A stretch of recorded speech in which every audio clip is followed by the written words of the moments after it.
Vicki Gunvalson says John Janssen lives in a little shack and doesn't have much money. John Janssen will learn that you don't mess with the OG of the OC or any of her friends. Vicki Gunvalson is going in on Johnny J and his fiance, Alexis Bellino, after she pulled that unexpected spreadsheet stunt on Thanksgiving Day. The sheet showed that John spent $455,000 on Shannon Beater during their relationship. Vicki slammed their behavior, warning the returning Real Housewives of Orange County star that her soon-to-be husband might also add up her expenses like he did with Shannon Beater. Speaking of expenses, Vicki claimed John is not as rich as some might believe, claiming his Orange County property is a rental and not much to look at, calling it a little shack. Vicki's comments followed John's interview with Entertainment Tonight, in which he attempted to clear his name after Shannon said she footed the bill during the first few years of their romance. HOC star Vicki Gunvalson says John Janssen lives in a little shack. The Bravo star has never been one to bite her tongue, and after the way John treated Shannon, she's not his biggest fan.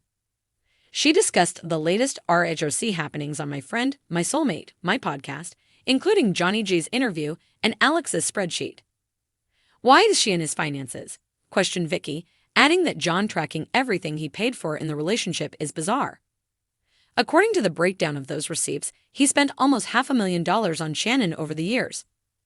During an interview with Carlos King, Alexis claimed that John offered to pay her Bravo salary to prevent her from returning to RHOC. Vicki's co-host Christian Grey questioned how he came into so much money, but according to Vicki, he's far from wealthy. "I don't think he has that much money," she said, explaining that John sold his portion of an insurance practice he co-owned with 4 others, but it wasn't an exorbitant amount of money. He rents a place on the water, 2 bedrooms, 1 bath, piece of ***, no garage. It is not nice, said the 62-year-old. Vicki reasoned that Alexis can't move into John's home because there's no space for her clothes or even a blender. Vicki slams Alexis Bellino after she posts receipts. John, or as Vicki calls him, Dirty John, wasn't the only one who got dragged by the mom of 2 on her podcast. She also had some words for her nemesis Alexis, telling her, "Shannon has a lot of receipts as well, so sit down." "She's out of her mind," added the RHOC star. "Go away, nobody cares about what he spent his money on." It was a breezy afternoon in Orange County, and Vicki Gunvalson, the self-proclaimed OG of the OC, sat comfortably in her perfectly manicured backyard, holding court with a group of friends. The setting was idyllic, complete with her signature wine poured generously and an air of exclusivity that Vicki always seemed to carry with her. But this was no ordinary gathering. This was a Vicki Gunvalson special. A session of candid commentary that had everyone on the edge of their seats. The topic of the hour, Shannon Beater and her on-again, off-again boyfriend, John Janssen. "Listen," Vicki began, dramatically adjusting her oversized sunglasses. "I don't mean to be rude, but John Janssen is not who he pretends to be." Her voice had that trademark edge, half concerned friend, half reality TV firecracker. "I've seen it, and I'm not afraid to say it. That man lives in a little shack, for crying out loud."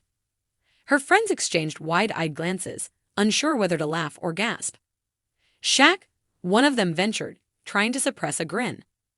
"Shack," Vicki repeated with emphasis, waving her hand as if to swat away any doubt. "I went over there once, and let me tell you, I was shocked. I mean, where's the granite? Where's the pool? Where's the class? It's like he hasn't updated that place since the 80s. The table erupted in a mix of laughter and exclamations. This was quintessential Vicki, unfiltered, unapologetic, and, most importantly, dramatic. Behind the curtain, Vicki's issue with John wasn't entirely about his alleged financial standing, or so she claimed. "It's not about the money," she insisted, leaning forward.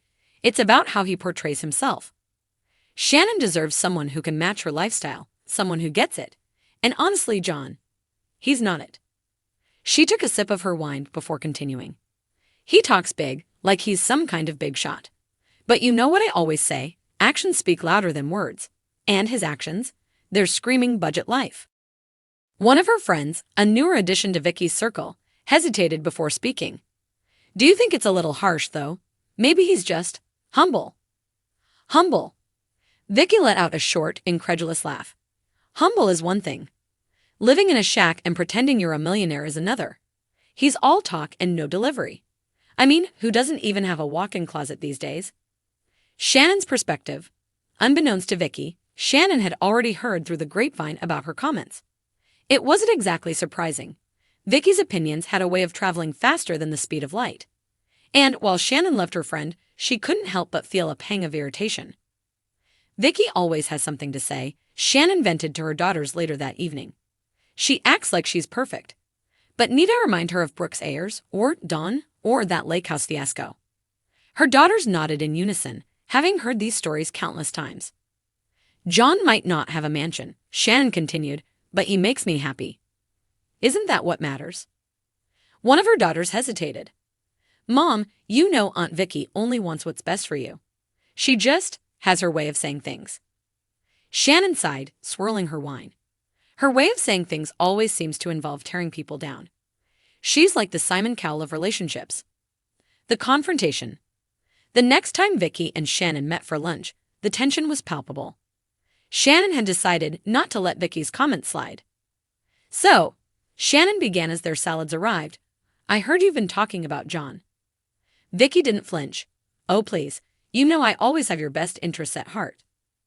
Best interests? Shannon set down her fork. You called his house a shack. Well, Vicki said, leaning back in her chair, I mean, isn't it? Vicki. Shannon's voice rose slightly, catching the attention of a nearby table. Do you even hear yourself? John's home is cozy and comfortable. Not everyone needs a palace to be happy. Vicki waved her hand dismissively.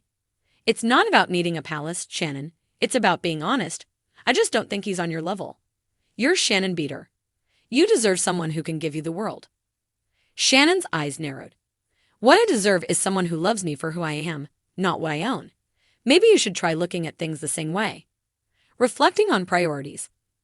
Later that evening, Vicki sat alone on her patio, nursing a second glass of wine. Shannon's words had struck a chord, though she'd never admit it out loud.